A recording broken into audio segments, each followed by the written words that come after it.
Les amis, bienvenue, j'espère que vous allez tous très bien, très content de vous retrouver pour cette nouvelle vidéo, nouveau petit débrief et comme promis, on s'attaque au cas de l'Olympique de Marseille, on parle Europa League, on va couvrir ce match aller et le match retour dans une semaine qui va être assez pimenté et excitant parce que l'Olympique de Marseille donc a obtenu le match nul contre l'Atalanta ou peut-être regrettera de n'avoir pris que le match nul dans un match où franchement, ouais, ils ont montré qu'ils étaient totalement à la hauteur du rendez-vous. Et il y a la place, slash, il y avait la place, ça c'est le côté un petit peu pessimiste. J'ai peur maintenant du retour à Bergame en Italie, parce que sur ce match aller, honnêtement, l'Olympique de Marseille aurait pu et peut-être dû prendre l'avantage. 14 tirs à 8 pour les Marseillais. Ils ont fait, franchement, je trouve, à part 15 premières minutes compliquées, mais sinon, dans l'ensemble, ouais, ils ont été totalement à la hauteur et je pense aurait mérité sur l'ensemble de l'emporter. Léo Balerdi a fait un top match défensivement, ce qui a conduit au fait que l'Olympique de Marseille ne soit pas trop inquiété. Il finit avec 6 tacles réussis sur 6 tentés et 5 interceptions aussi. Très grosse performance de sa part. Ouais, l'OM a été franchement au niveau. Donc rendez-vous dans quelques jours. C'est jeudi prochain à 21h, on sera là pour en parler. Dans l'autre rencontre du soir, Leverkusen est allé l'emporter à Rome 2-0. Cette équipe qui n'a toujours pas perdu cette saison a mis un bon pied en finale d'Europa League. Est-ce qu'il y aura l'OM en face? On verra ça dans quelques jours, mais en attendant, on va débriefer le match de ce soir. Où franchement, on l'a lu un petit peu aussi sur le visage, par exemple, de Kondogbia, de Mumbagna au coup de sifflet final. Il y a petite déception, parce que franchement, les ingrédients ont été mis pour repartir avec plus peut-être que ce match nul un partout. C'était donc un 3-5-2, 5-3-2, Luis Enrique et Klaus en piston. Veretout, Harit, Kondogbia, l'entrejeu classique, Aubameyang, Ismail Assar, Balerdi, Mbemba qui faisait son retour, et donc Murillo, la ligne de 3, côté Atalanta, franchement, sur le papier, c'est une vraie belle équipe. Scamacca, CDK, Coupe Miners, beau trio, avec en plus l'entrée, très belle entrée d'Ademola Lookman, Martin Deroun, Ederson. Zappacosta un petit peu lent, il y a un secteur défensif un petit peu lent. Bon, Kolasinac est vite sorti au bout d'un quart d'heure de jeu. Jim City, on en a parlé dans l'épisode albanais de retour. Scalvini, il était plus axial que c'était plus Jim City sur le côté de cette défense à 3. Mais donc voilà, initialement, Scamacca pèse sur la défense marseillaise. Ensuite, elle était relativement bien contenue par Balerdi, mais un mouvement où il a échappé à la vigilance de tout le monde. C'est sur la première action, la première grosse action du match. Ederson est trouvé dans l'entrejeu. Coupe Miners ensuite dans une trop grande poche d'espace sans doute. Mais le problème, il est ici. Il est dans le petit déplacement dans le dos de Murillo, de Scamacca, qui va être trouvé. Une belle passe, mais c'est très mal défendu par l'OM. Et au bout de 11 minutes, là, je commence à avoir peur. Ça fait 1-0, frappe tendue. Mais ça, c'est pas normal, à la fois comme alignement, mais je sais même pas si c'est tant l'alignement là et Chancel Mbemba qui est fautif, que plutôt Murillo qui laisse un énorme espace avec Luis Enrique, ou alors est-ce que c'est Luis Enrique? Mais Scamacca, c'est bien dissimulé dans le dos de la défense marseillaise et il a pu se retrouver dans une position beaucoup trop favorable. Ça, tu peux pas concéder ça en demi-finale de Coupe d'Europe. Donc ça me fait un peu flipper, mais derrière le truc c'est que l'OM réplique super bien. Et ça je vais dire c'est problématique de faire d'aussi grosses erreurs défensives, mais répliquer de cette manière, ça montre la force mentale qu'a cette équipe, et ils l'ont montré un petit peu tout au long de la compétition, même s'il y a eu d'autres moments, le retour contre Villarreal, où ouais ça fait un peu flipper, mais on a parlé par exemple, on avait débriefé les matchs contre l'Ajax sur la chaîne, ouais ça c'était très costaud, en étant mené 2 ou 3 fois dans ce match, en revenant à chaque reprise. Donc Marseille est capable de répliquer et l'a montré. Honnêtement, derrière, ils ont quasiment rien concédé et ils ont fait mal dans le dos de cette défense bergamasque, défense de l'Atalanta. Ici, le petit ballon de Luis Enrique, c'est sorti, ok, mais par exemple, je vois cette passe tranchante, très bien vue, de Chancel Mbemba dans le dos. Bon, bah, Ismail Assar obtient un corner. Que ce soit du Martin Deroun, Zappacosta, il y avait suffisamment de lenteur dans le secteur défensif d'ensemble de l'Atalanta pour menacer. Donc sur un des corners consécutifs à cette action, Chancel Mbemba ouvre son pied, il sort une frappe un petit peu... L'autre jour, je lisais une interview dans l'Athletic de Declan Rice et il dit ces frappes-là extérieures de surface, quand tu réussis à les mettre de l'autre côté par rapport à là où ça vient, généralement avec le placement du gardien et l'effet comme ça, très dur à aller chercher parce qu'il a marqué un top but cette saison. Je me souviens plus exactement contre qui. Bah, c'était peut-être contre West Ham en vrai, dans la grosse victoire d'Arsenal 6-0, retour contre West Ham, etc. Et il sort une frappe extraordinaire de un peu de ce type-là. Chancel Mbemba, il n'a pas forcément la même qualité de pied que Declan Rice, en tout cas on l'ignorait, mais superbe frappe à 24-25 mètres, un peu excentré, un partout. L'OM revient dans ce match et on va faire une petite pause sponsor tout de suite, mais on revient dans quelques secondes. Alors les amis, un petit mot pour le sponsor du jour, NordVPN. Je pense qu'à ce stade, vous commencez à bien connaître NordVPN pour tout ce qui est sécurité. Mais il y a un truc supplémentaire que j'utilise depuis de longues années maintenant et qui est assez utile quand on est fan de foot, c'est de pouvoir changer de pays, se connecter sur des serveurs d'un autre pays.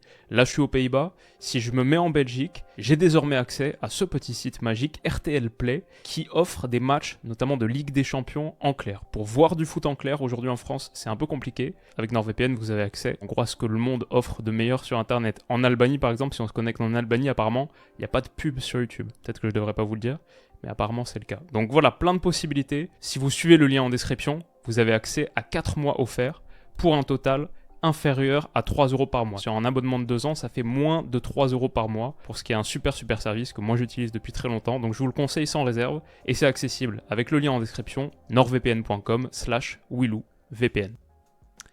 On est de retour, et donc ce qui a été flagrant, c'est à quel point l'Atalanta, qui cherchait à presser, à être extrêmement agressif dans la moitié de terrain marseillaise, laissait des espaces, et beaucoup. Et ok, on connaît cette Atalanta de Gasperini qui aime pratiquer ce jeu très risqué avec de fortes récompenses quand ça marche bien, mais bon, derrière, ok, tu peux être en difficulté. Je ne m'attendais pas à les voir autant en difficulté. Je pensais que ce plan de jeu extrêmement protagoniste, et on veut être l'acteur principal de ce match, je pensais qu'il allait être un petit peu plus abouti et laisser moins de situations, parce que à quantité de reprises, on a vu l'OM capable, avec la vivacité qu'il y a d'Aubameyang, d'Ismaïla Sarr, de Luis Enrique, entre autres, d'Amin Harit là par exemple, et le petit ballon là qu'il met pour Aubameyang, il est très dangereux.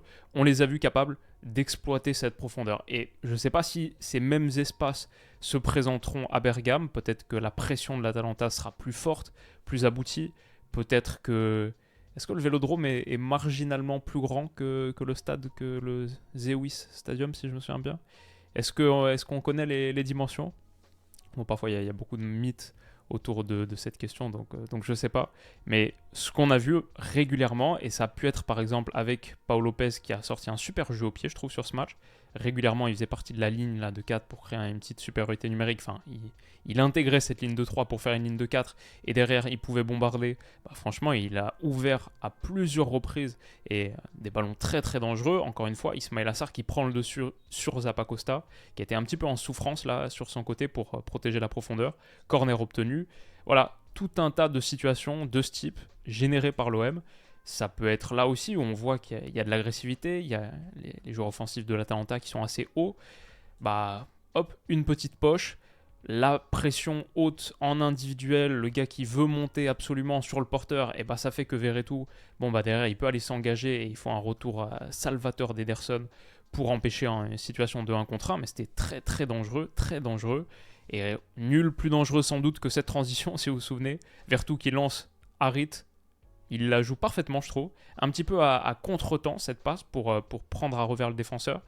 De Roon, on le voit ici en train de faire les efforts, mais voilà, c'est difficile pour cette Atalanta. Scalvini, c'est pas le plus lent, mais De Roon, c'est un peu compliqué. Zappacosta, comme on a dit, c'est pas le plus rapide non plus. Donc, pas facile pour cette Atalanta de contrer la vivacité marseillaise en transition. Et là, Aubameyang, ça frappe. Pied gauche, elle passe à rien du montant. C'était sans doute le moment. Je pense que c'est une des 3 grosses occasions que l'OM va regretter. Si je suis supporter de Marseille, je me couche ce soir là. Et c'est celle-là qui défile dans la tête. Celle-là et 2 en seconde période qui auraient pu permettre à Marseille d'obtenir un résultat plus positif. 1 partout à la mi-temps, ce sera le score final, malgré le fait que, encore une fois, regardez, Pau Lopez, ici, il bombarde derrière la ligne de 5 qui est à la médiane, mais pas tout le monde est à la médiane, parce qu'ils ont peur d'Aubameyang. Ils craignent Aubameyang. Regardez, on le voit ici. Est-ce qu'on voit quelques petits morceaux de pied de Scalvini, hop, qui essaye là d'être en 1 contre 1, mais du coup, il n'y a pas de hors-jeu pour Aubameyang. La ligne est totalement déformée. Et c'est dangereux. Il aurait pu peut-être tenter un petit lob par-dessus, mais ouais, elle elle n'est pas évidente, pas simple. En plus, mais le ballon est excellent. Le ballon de Pau Lopez, là, un petit peu oblique comme ça, pour permettre la course croisée d'Aubameyang devant son central. S'il a un petit peu plus de soutien, ou bon, s'il est capable de réaliser le geste 10 sur 10 là-dessus, ça peut être encore plus dangereux, mais l'Atalanta se met dans des positions dangereuses. Regardez comme en une passe là, une passe de Mbemba, il y a 1, 2, 3, 4, 5, 6, 7, 8 joueurs de l'Atalanta qui sont sortis de l'action. Une passe. Dans le premier tiers, Aubameyang il peut non seulement contrôler, se retourner, accélérer face au jeu, transmettre à Ismaël Assar, il y a des espaces. Il y a des espaces à aller exploiter au match retour. Et l'OM, je pense, va devoir sortir un autre gros match. Il faut que tactiquement ça ressemble. Se déplacer en Coupe d'Europe, c'est pas facile. Demi-finale retour, l'Atalanta joue un des matchs, le match le plus important de sa vie, à part peut-être, je sais pas, le quart de finale Champions Covid, et encore ça se joue. Et mais ils ont une finale de Coupe d'Italie aussi contre la Juve qui arrive. C'est une top équipe cette Atalanta, mais elle a laissé beaucoup d'espace et c'est dommage qu'Ismaël Assar ici, son contrôle n'est pas top. Et derrière, je trouve qu'il manque un petit peu d'optimisme ou de confiance pour aller jouer son 1 contre 1 vraiment couteau entre les dents face à Scalvini. Bon, c'est juste une frappe contrée extérieure de surface. Et peut-être dans l'ensemble, l'OM a manqué un petit peu de justesse dans les avant-derniers gestes. Par exemple, Pierre-Emerick Aubameyang, qui est le meilleur buteur de cette édition de l'Europa. Il a 10 buts sur cette campagne d'Europa. On l'attend peut-être un petit peu plus juste dans le dernier geste que cette frappe qui s'envole largement. Par contre, je vais dire un bon point, c'est que les coups de pied arrêtés ont été très très bien tirés par Verretou. Ils étaient toujours dans une zone dangereuse. Là, par exemple, ça revient sur Chancel Mbemba, petite tête au-dessus. Mais voilà, ça a été compliqué pour Musso, le gardien de l'Atalanta. Ça a été compliqué pour lui de les contenir, ces corners, et d'avoir la réponse appropriée. On voit ici, il a totalement déserté sa cage. C'est danger, c'est systématiquement danger sur la cage des Italiens. Et le moment où ça change un petit peu, c'est l'entrée de Lookman. L'entrée de Lookman pour Scamacca, à voir ce qui sera choisi au retour. Scamacca, il marque quand même le seul but de Bergame dans ce match, mais j'ai limite trouvé Lookman plus dangereux sur sa demi-heure. Dans tous les bons coups, à partir du moment où il est rentré, là c'est dangereux, là il va provoquer, ça fait 30 secondes qu'il est sur le terrain, et là il provoque un coup franc excentré en dehors de la surface, mais pas de grand chose, parce qu'il est très vif, il n'est pas facile à contenir pour les Marseillais. On a vu, c'est les rares moments où l'Atalanta a pu vraiment menacer Marseille dans les moments de transition, c'est avec Lookman. Ici, il a permuté, il est maintenant côté gauche et il bat son vis-à-vis. C'est très très dangereux. S'il a la lucidité de servir en retrait Coupe Miners, peut-être que Pasalic gêne un petit peu sa vision, mais ça aurait pu être encore plus danger. Sa frappe, c'est peut-être pas la bonne option, elle passe à rien. Donc ouais, Lookman a surveillé au match retour. L'Atalanta a des options. Je sais pas si El Bilal Touré, la saison qu'il fait, ou s'il est blessé, mais je me souviens qu'il l'avait pris au Mercato estival pour genre 30 millions, un truc comme ça. Donc oui, il y a de belles options offensives à l'Atalanta, il faudra voir au retour. Mais l'OM est capable, parfois en 1-2 passes, une accélération au cœur du jeu d'Amin Harit, de sortir de l'action 4, 5, 6 joueurs de Bergame. Cette passe très très dangereuse dans l'intervalle. Ici, c'est Scalvini, Zappacosta, ils ont eu du mal à défendre cette zone. C'est très très compliqué pour eux. Et ouais, Jim City en centrale peut pas trop intervenir. Ballon en retrait mis par Luis Enrique. La tête à bout portant d'Aubameyang, elle est sortie par Rousseau. Elle revient dans le pied d'Ismaël Assar. Je me dis 2-1, ok, mérité. Il y a un léger hors-jeu de Luis Enrique au départ de l'action, dommage pour lui. Mais ouais, sinon, encore une fois, les moments où tu peux attaquer le grand espace, comme là, Verretou, qui peut lancer Harit, et on voit Zappacosta, De Roon, compliqué pour les Bergamas de revenir. Et juste, c'est un petit peu toutes les situations qu'on a vues. C'était pas loin de craquer à plusieurs reprises. Donc, quasiment, pour le match, il a ressemblé que à ça. Il y a cette frappe extérieure de surface de d'Unai. Celle-là, elle fait partie des grosses dont on parlait. Elle va heurter le montant, la barre transversale. Mais limite, c'est pas celle sur laquelle il y a le plus de regrets à avoir. C'est tous ces mouvements tranchants marseillais. Alors qu'en face, eux, ils avaient, je trouve, la vitesse et la justesse pour contrer les mouvements dans le grand espace de l'Atalanta. Je vois par exemple, avec beaucoup de sérénité, Léo Balerdi qui sort cette petite talonnade là, très juste, très soyeuse. Bien joué, comme on a dit, son match à 6 tacles réussis, 5 interceptions, il a été top. Et Marseille a été top. Ilimandia, il fait une entrée plutôt convaincante aussi. Là, il passe 2 vis-à-vis. Dommage que son ballon sur Mumbagna, dommage qu'il ne lui mette pas plutôt là, plus que dans les pieds. Parce que derrière le contrôle, il n'est pas forcément évident à réussir pour Mumbagna, même si c'est une petite erreur technique. Et Zappacosta peut revenir, Scalvini peut revenir. Ouais, c'est Petit manque de lucidité peut-être aussi sur ce geste de finition, mais dans l'ensemble, l'OM a créé ce qu'il fallait pour obtenir plus que le nul. Derrière, ils s'en satisfont quand même. On voit sur la dernière situation peut-être à jouer du match, Paul Lopez qui demande ok, tranquille, un partout, tout encore à jouer avant ce match retour. Bon, qui est fascinant, franchement, qui va être génial pour une place en finale de Coupe d'Europe. Ça a l'air d'être contre Leverkusen, qui va recevoir désormais en Allemagne une Roma qu'ils ont battue 2-0 à l'extérieur. Et ils vont prendre leur revanche peut-être donc sur la saison passée. Ah, ce serait beau, jouer Leverkusen en finale à Dublin pour un trophée européen pour la France, pour les clubs français, bien sûr. Pour eux, ce serait sympa, on serait au rendez-vous. J'espère qu'ils vont le faire. On sera là jeudi prochain pour en discuter. Et en attendant, j'espère que ce petit débrief vous a plu, tranquille, une petite quinzaine de minutes, pour discuter de ce match qui était, allez, pas totalement à sens unique. Le premier quart d'heure, l'entrée de Lookman, mais sinon, dans l'ensemble, ouais, je trouve l'OM a fait le taf. 10 dribbles à 2, ils ont été solides derrière, 2 fois plus de tirs quasiment. C'était une bonne performance. Maintenant, il va falloir la reproduire en Italie et ça va pas être simple. Donc, on en rediscutera, on aura l'occasion d'en rediscuter. Rendez-vous jeudi prochain pour le débrief. Et en attendant, je vous souhaite de passer une excellente soirée. Rendez-vous demain pour le 5e épisode de retour, qui est prévu pour 11h. Donc peut-être au moment où vous regardez cette vidéo, il est déjà sorti. N'hésitez pas, ça me ferait plaisir que vous alliez mettre un petit peu de soutien dessus.